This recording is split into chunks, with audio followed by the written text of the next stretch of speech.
We go from there to the bigger still, and then we get the still, 250 liters of fuel.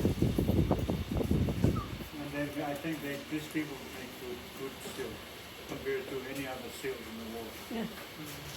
We're very happy with it. And what else? Do you have questions? What made you start? I grew up here, and I hear that old people would talking about how they survived from the food, because during the war, the Japanese American War, World War II, they didn't have any food because the Americans blocked off all the supply ships. So what they depended on was the Pandanus. And the Pandanus is, I call it the divine tree, because there's so much you can do from the tree itself.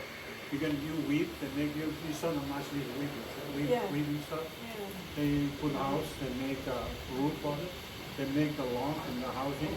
So they make a lot of stuff from it. They even use it for medicine from the roots. So the Marshallese tattoo, they use the root to put tattoo on you. So, and then also they can also dry the juice and put it in the sun and dry it like a jerky, like a food roll. And that's what they used in those old days to sail from island to island. Even went to Samoa from the Marshall Islands with that food, with the dry food. Yeah. And that was the food, that was the nutrition that they had. So it's amazing that this tree does a lot of things for the people, and then not only that, but the people who probably brought it, because it probably came from Asia, they had knowledge of it. And people in Asia never took care of it, or they never look at it because they got mangoes and bananas, taro and everything else.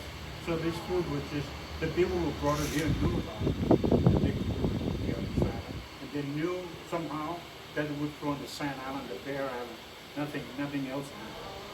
So it's amazing how they come up with that knowledge.